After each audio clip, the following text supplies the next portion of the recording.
자, 오늘은 우리가 주인이 아니라 우리를 지으시고 복주신 하나님께서 우리 인생의 주인이신 것을 다시 한번 기억해내면서 하나님 앞에 재헌신하는 청지기 주일 아침입니다. 오늘 본문 10절 말씀 여러분과 함께 같이 읽어보시겠습니다. 10절 함께 읽습니다. 시작.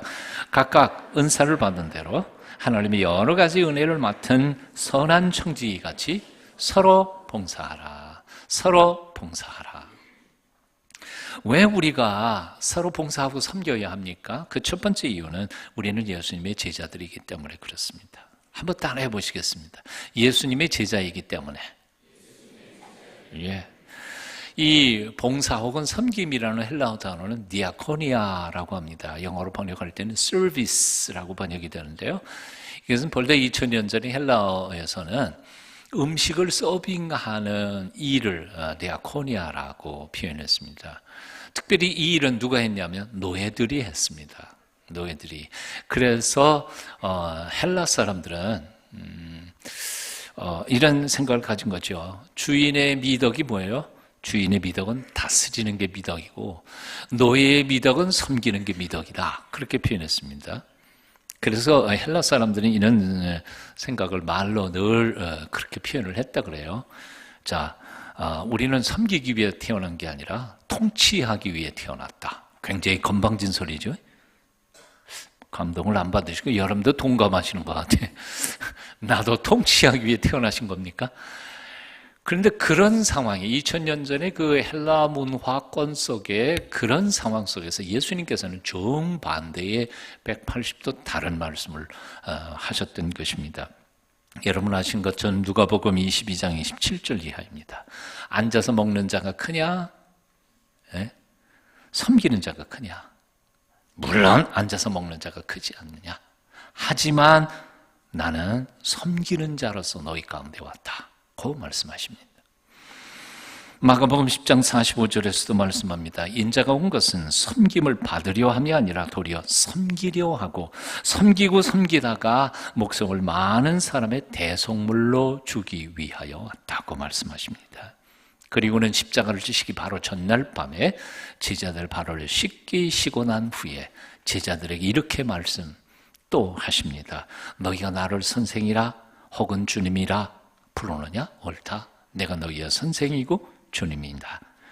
내가 주님이면서 그리고 너희 선생이면서 너희 제자들의 발을 씻겼다. 그렇다면 너희끼리 서로 발을 씻기는 것이 마땅하니라 하고 가르치면 세상에서는 많은 사람을 종으로 부리는 사람이 높은 사람입니다. 하지만 하나님 나라에서는요, 많은 사람을 섬긴 사람이 가장 높은 사람이 될 것입니다. 세상에서는 얼마나 높은 자리에 올라가 있느냐, 그것 가지고 사람들이 존경하게 됩니다. 하지만 천국에서는 얼마나 자신을 낮추고 낮추었느냐에 따라서 하나님은 면류관을 주실 것이라고 생각합니다. 한마디로 말해서 기독교는 섬김의 신앙입니다. 낮아지고 또 낮아지는 믿음입니다. 예수님께서 바로 그렇게 사셨고 또한 제자들인 우리를 향하여 그렇게 명령하고 계시는 것입니다. 그러므로 우리는 섬겨야 합니다. 봉사해야 합니다. 이것이 바로 예수님의 제자된 삶의 가장 기본적인 삶의 방식입니다. 이제 가장 중요한 질문을 하려고 합니다. 사랑하는 여러분, 여러분은 요즘 어떤 자세로 인생을 살아가고 계십니까? 예수님의 가치관을 따라 살고 계십니까? 아니면 세상의 가치관을 따라 살고 계십니까? 여러분은 예수님의 제자입니까? 아니면 사탄이나 혹은 세속의 삶의 제자입니까? 평생 주님을 믿어왔다고 하면서도 아직도 세상의 가르침, 세상의 가치관을 따라 살아가는 게 몸에 배서 아직도 누군가를 지배해야 속이 시원하고 흔들어야 마음이 편합니까? 도대체 언제 예수님의 제자다운 제자가 되실 작정이십니까? 오늘 결심하십시오.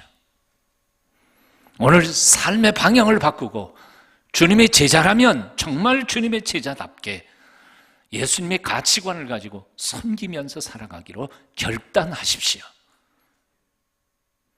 왜 우리가 섬겨야 해요? 진짜 종이니까 아니고요. 예수님의 제자이니까요. 주인이지만 기꺼이 주인 되기를 포기해버리고 종으로서 살기로 결단하는 사람이 바로 그리스도인이기 때문에 그렇습니다.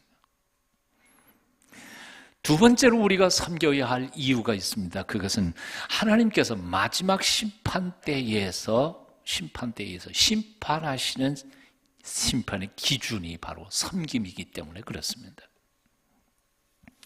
마태복음 25장 31절 이하에서 예수님께서는 마지막 심판대의 이야기를 이렇게 들려주고 계십니다. 영광의 자리에 앉으신 주님께서 양과 염소를 가르치면서 오른쪽 양들에게 이렇게 먼저 말씀하십니다. 내 아버지께 복받을 자들아, 나와 창세로부터 너희를 위하여 예비된 나라를 상속하라. 내가 줄일 때에 너희가 먹을 것을 주었고, 목마를 때에 마시게 하였고, 나그네 되었을 때에 영접하였고, 벗었을 때에 옷을 입혔고, 병들었을 때에 돌아보았고, 옥에 갇혔을 때에 와서 보았느니라. 그때 의인들은 이렇게 물을 것이라는 말입니다. 주여, 우리가 어느 때에 주의 줄이신 것을 보고 공개하였으며 목마르신 것을 보고 마시게 하였나이까? 어느 때에 나그네 되신 것을 보고 영접하였으며 벗으신 것을 보고 옷 입혔나이까? 어느 때에 병드신 것이나 옥에 갇히신 것을 보고 가서 비웠나이까? 그때 주님은 대답하신다는 겁니다. 내가 진실로 너희에게 이르노니 너희가 여기 있는 형제 중에, 내 형제 중에 지극히 작은 자 하나에게 한 것이고 내게 한 것이니라. 그리고는 왼편에 있는 염소들에게도 또 말씀하실 것이란 말입니다. 저주를 받은 자들아, 나를 떠나 마귀와 그 사자를 위하여 예비된 영영한 불에 들어가라. 내가 줄일 때에 너희가 먹을 것을 주지 아니하였고, 목마를 때에 마시게 하지 아니하였고, 나그네 되었을 때에 영접하지 아니하였고, 벗었을 때에 옷 입히지 아니하였고, 병들었을 때에 옥에 갇혔을 때에 나를 돌아보지 아니하였느니라. 그때 불의한 사람들도 또 대답할 것이란 말입니다. 주여, 우리가 어느 때에 주께서 줄이신 것이나 목마르신 것이나 나그네 되신 것이나 벗으신 것이나 병드신 것이나 옥에 갇히신 것을 보고 공양치 아니하더이까? 그때 주님은 선고하신다는 말. 이 지극히 작은 자 하나에게 하지 아니한 것이 곧 내게 하지 아니한 것이니라. 저희는 영벌에, 의인들은 영벌에, 영생에 들어가리라. 질문: 마지막 심판대 앞에서 의인들이 칭찬받는 단 하나의 이유가 무엇입니까? 그들이 창세로부터 예비된 나라를 상속하게 되는 단 하나의 이유가 무엇입니까? 지극히 작은 자 한 사람, 장애인이 되었든 과부나 고아가 되었든 실직자가 되었든 탈북자가 되었든 간에 여하튼 우리의 눈에 보기에는 별 볼 일 없는 사람, 그 한 사람을 도왔던 그 이유 하나 때문에 그들은 상을 받을 것이라는 거지. 마지막 심판대 앞에서 죄인들이 책망을 받고 영벌에 들어가는 단 하나의 이유가 무엇입니까? 똑같습니다. 지극히 작은 자 한 사람, 내가 별 볼 일 없다고 생각했던 그 한 사람을 푸대접한 그 이유 때문에 하나님께서는 우리를 심판하시겠다는 것이지. 우리 인생들은 그저 내가 얼마나 많이 버느냐, 얼마나 높이 올라가느냐, 얼마나 유명한 사람이 되느냐, 거기에만 관심이 있습니다. 하지만 하나님은 절대로 내가 얼마나 많이 벌었느냐, 얼마나 높은 사람이 되었느냐, 얼마나 유명한 사람이 되었느냐, 그거에는 하나님은 관심이 없으십니다. 다만 하나님이 주신 것 가지고 얼마나 가난하고 연약한 이들과 나라와 민족을 위하여, 그리고 교회를 위하여, 이웃들을 위하여 얼마나 풀어서 많이 썼느냐, 하나님이 높여주신 그 지위를 가지고 얼마나 많은 사람들을 섬겼느냐, 하나님이 아름답게 하신 그 유명한 명예를 가지고 얼마나 많은 사람들을 행복하게 만들었는가, 하나님은 그것에만 관심을 가지신다 그 말입니다. 그리고 그것을 따라서 하나님은 심판하실 것입니다. 사랑하는 동성애 식구 여러분, 정말 심각한 마음으로 다시 묻습니다. 여러분은 하나님의 심판이 있음을 믿으십니까? 다시요. 정말 하나님이 역사의 종말에 당신이 심판대를 좌절하시고 모든 인생을 그 앞에 불러 심판하신다는 사실을 믿으십니까? 그리고 그 심판이 주께서 말씀하신 것처럼 복음서에 기록된 대로 이렇게 진행될 것이라고 믿으십니까? 만일 그렇게 믿는다면 지금까지 살아왔던 삶의 자세와 행동을 다 바꾸셔야 합니다. 바꾸셔야 합니다. 생각을 바꾸고 삶의 자세를 바꿔야 합니다. 내가 시시하게 별 볼 일 없는 사람으로 치부했던 사람들에게 마치 주님을 대하는 것처럼 겸손히 그들을 섬기며 그들에게 사랑의 손길을 아끼지 말아야 할 것입니다. 그렇지 않는 한 하나님의 심판대 앞에서 우리는 정말 후회할 것입니다. 정말 후회할 것입니다. 세 번째로 왜 우리는 봉사하고 섬겨야 합니까? 봉사할 때 비로소 하나님께서 우리를 위하여 예배해 놓으신 진정한 축복과 행복이 우리 것이 될 것이기 때문에 그렇습니다. 칼 매닝거라고 하는 신경정신과 의사가 의대 교실에서 강의를 하고 있는데 학생 하나가 일어나서 이렇게 질문하더라는 겁니다. 교수님, 요즘에 제 정신 상태가 조금 그런 것 같은데 아마 우울증, 선생님 말씀하시는 우울증 초기 같은데 어떻게 하면 되겠습니까? 교수가 그 학생에게 이렇게 말했다는, 당장 자리를 박차고 일어나서 너의 도움이 꼭 필요한 사람에게 쫓아가서 구체적으로 그 사람을 도와라. 그 순간 그 정도의 우울증 같은 거는 쉽게 금방 낫고 말 것이다. 오늘날 현대인들에게는 정신질환이 왜 그렇게 많은지 모릅니다. 산후 우울증, 노인 우울증, 우울증 얘기 증세를 자꾸 TV에서 이렇게 보다가 보니까 나도 우울증 걸린 것 같아. 우울증 안 걸린 사람이 없어요. 세상에 스트레스 안 받는 사람이 있습니까? 왜 현대인들에게 정신질환이 이렇게 많을까? 그 이유를 어떤 분이 분석을 했는데 이렇게 얘기하더라고요. 막 간단히 표현해서 남은 돌아보지 않은 채 자기 자신의 내면만 자꾸 분석하고 들여다보고 연민에 빠져서 자기 사랑에 변질된 모습으로 정신질환이 나타난다는 거예요. 남을 돌아보지 않은 채 오직 나만을 분석하고 있기 때문이에요.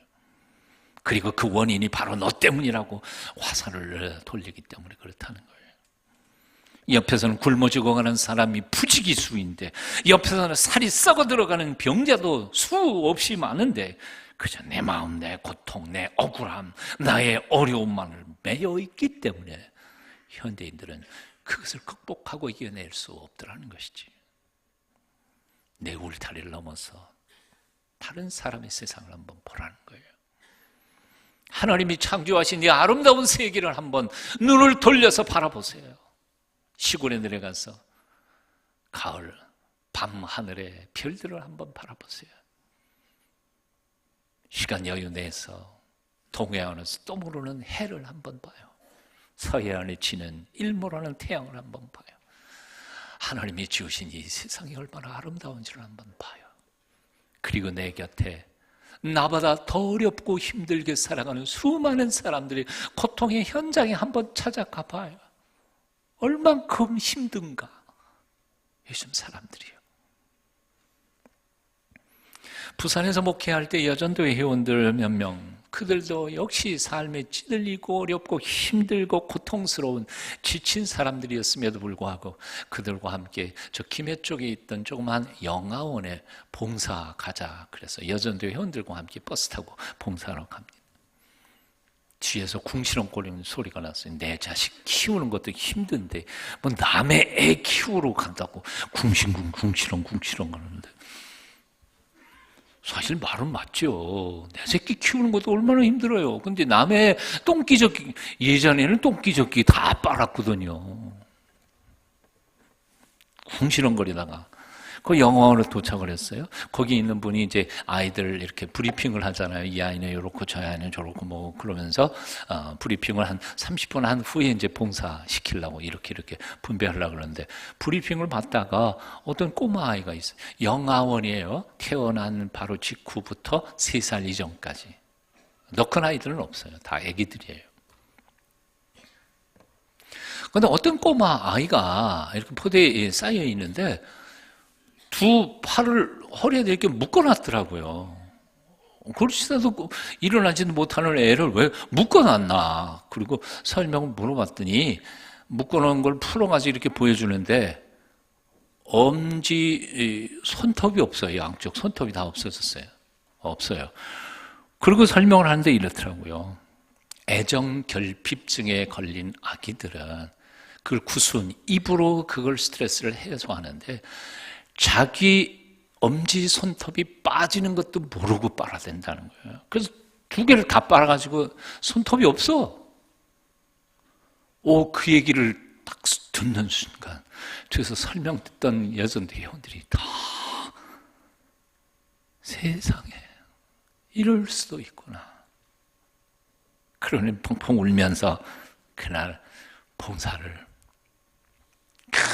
열심히 해요. 정말 열심히 해요. 저녁에 집에 돌아가는데 오히려 고생 얼마나 했겠어요. 하루 종일 고생을 죽도록 해놓고는 버스 타고 가면서 찬송 막 부르면서 자기도 고민하는 거 다 없어져 버렸어요. 열심히 봉사하고 일했더니 오히려 건강해지고 생각이 반듯해지더라는 거예요. 사랑하는 여러분, 나보다 더 불행한 이들을 한번 돌아보십시오. 그리고 섬기십시오. 우울증, 정신질환, 스트레스 어느 정도는 당장 고쳐질 수 있습니다.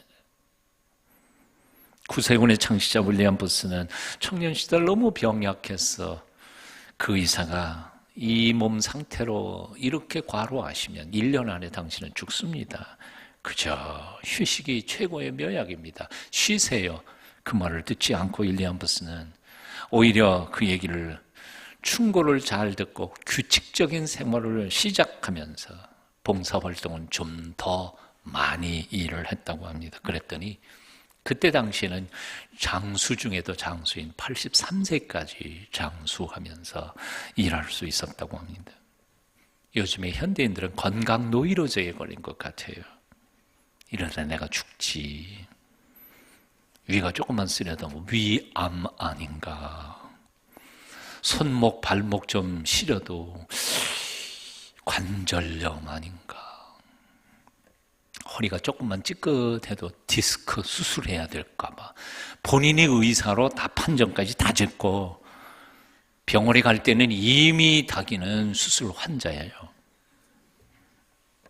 하지만 기억해 보십시오. 사람의 목숨은 누구에게 달려있나요? 하나님 손 안에 있습니다. 하나님이 살리시려면 우리는 결코 죽지 않을 것입니다. 그러나 하나님께서 데려가시기로 작정하시면 어느 용한 의사도 약도 치료 방법도 아무것도 소용이 없습니다. 그러므로 죽고 사는 문제는 하나님께 맡겨드리십시다. 그리고 규칙적으로 성경이 가르쳐 주시는 말씀 그대로 지켜 거룩한 삶을 살며 옆에 있는 사람들 주께서 명령하신 대로 나보다 형편이 어렵고 힘든 많은 이들을 봉사하고 섬겨 보십시오. 하나님이 나머지는 책임져 주실 줄로 믿습니다. 책임져 주신다니까요. 하나님이요. 1960년대 자동차 택시 10대를 가지고 일본에서 택시 회사를 만든 사람이 있죠. 여러분 잘 아시는 MK 택시입니다.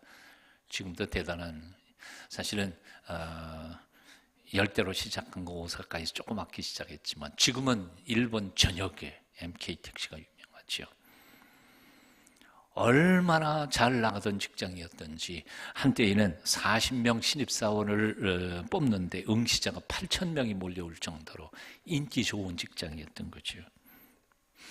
재작년에 뉴스 보니까 이분이 그만 욕심이 들어서 그 회사를 자기 아들한테, 사실은 주식회사가 돼버렸는데요, 억지로 자기 아들한테 물려주려고 그러다가 보니까 좀 어려움을 겪었다는 뉴스 보도는 봤습니다만 여전히 하여튼 그 택시회사는 대단한 회사입니다. 금융 쪽에도 돈도 많이 가지고 있고요.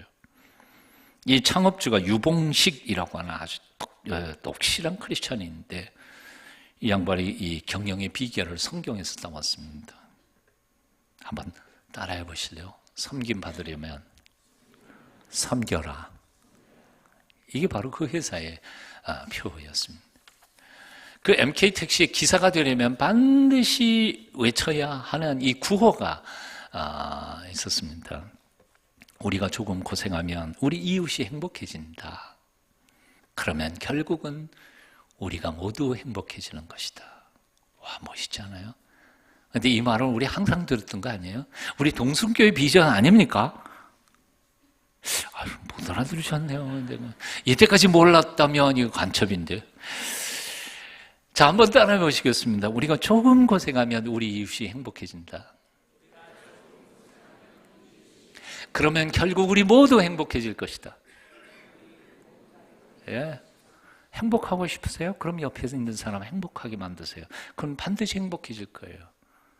남편을 행복하게 만들어 보세요. 그럼 저절로 그 아내는 행복해질 거예요. 아내를 행복하게 만들어 보세요. 저절로 그 남편은 행복해질 거예요. 안 하는 거예요. 성공하고 싶으세요? 옆에 있는 사람 성공시켜 보세요. 성공할 수밖에 없어요. 왜 섬겨야 합니까? 왜 봉사해야 합니까? 세 가지 이유는 오늘 말씀드렸어요. 첫째로 예수님의 제자이기 때문에 우리는 섬겨야 합니다. 이게 삶의 기본 자세예요. 봉사해야 돼요.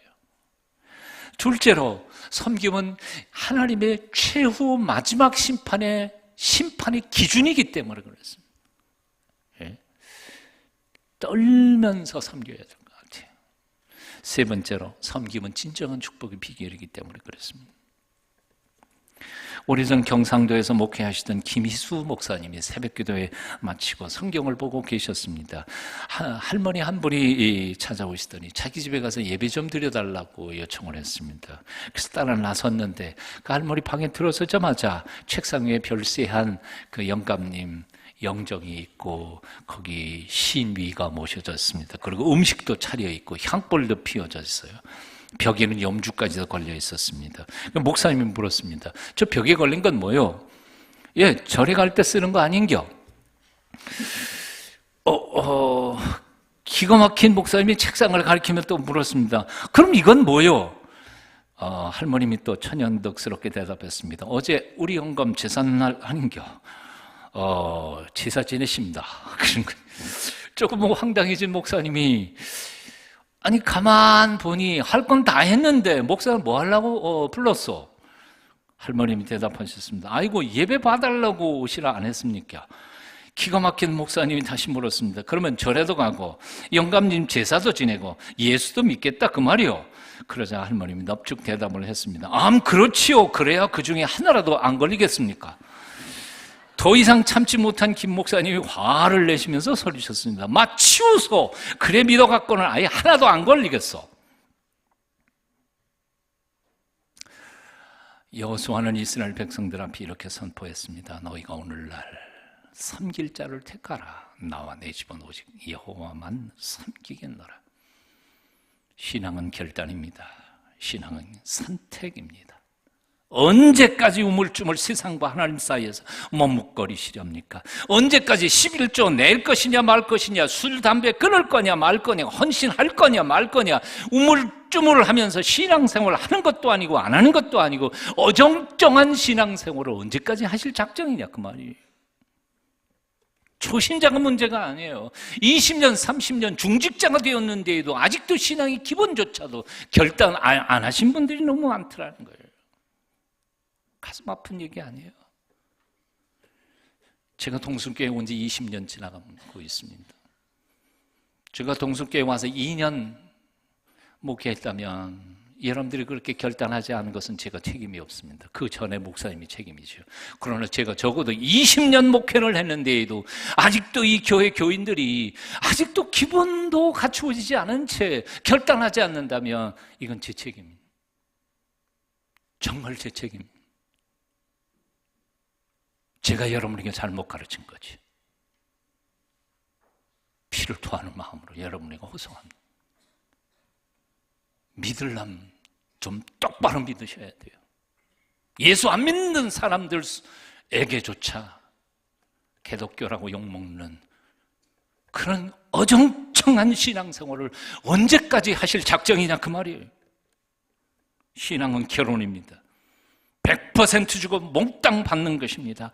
결혼하는 여인이 신랑에게 이렇게 말한다고 얘기해 보십시다. 제 몸과 재산은 다 당신 것이지만 제 마음만큼은 첫사랑 그 남자의 것입니다. 그 여자하고 결혼하시겠습니까? 결혼할 수 없어요. 결혼은 다 주고 다 받는 거예요. 신앙도 마찬가지입니다. 하나님께 다 드리고 하나님 거 다 내가 받는 거예요. 굉장히 욕심스러운 것이지만 그게 신앙이라는 거예요. 주님께서 가르치신 말씀이에요. 그래서 신앙은 어쩌면 도박이에요. 올인 하지 않으면 아무것도 아니에요. 하나님께 헌신하는 것, 이웃들에게 나누는 것, 언제까지 재고 계실래요? 헌신이라고 하는 것은 아주 간단합니다. 3가지만 하시면 돼요. 헌신을 이 말로만 하는 사람들이 있어요. 3가지 뭔지 아세요? 예, 돈이요. 돈 드리면 되고요. 시간 드리면 되고요. 재능 드리면 돼요. 그런데 이 3가지를 안 하면서도 그리스도인이 되겠다. 말도 마세요. 그런 건 없어요. 어느 회의 회원이 돼도 마찬가지죠. 그건 불가능한 거예요. 결단하셔야 합니다. 하나님 말씀 그대로 살기로 결심하십시오. 결단하는 순간, 둘 중에 하나 선택하는 순간, 아브라함이 만났던 하나님, 모세가 만났던 하나님, 다윗과 베드로, 어거스틴이 만났던, 파스칼이 만났던, 고당 조만식 선생이 만났던 그 전능하신 하나님을 여러분도 만나시게 될 것입니다. 그리고 그들이 경험했던 기적적인 인생의 삶을 여러분도 남은 생애 동안에 경험하면서 사시게 될 것입니다. 나는 여러분이 거룩한 결단, 어정쩡하게 살던 신앙생활을 이 순간에 포기해버리고 제대로 된 하나님의 백성으로 헌신하시기를 축구하고 축복합니다. 기도하겠습니다. 섬기고 섬기다가 마침내 몸까지도 십자가 높이 달려 우리의 속죄제물로 내어주시며 죽으신 주님, 그런 주님의 제자라고 하면서도 온전히 결단하지 못하는 우리를 불쌍히 여겨 주시옵소서.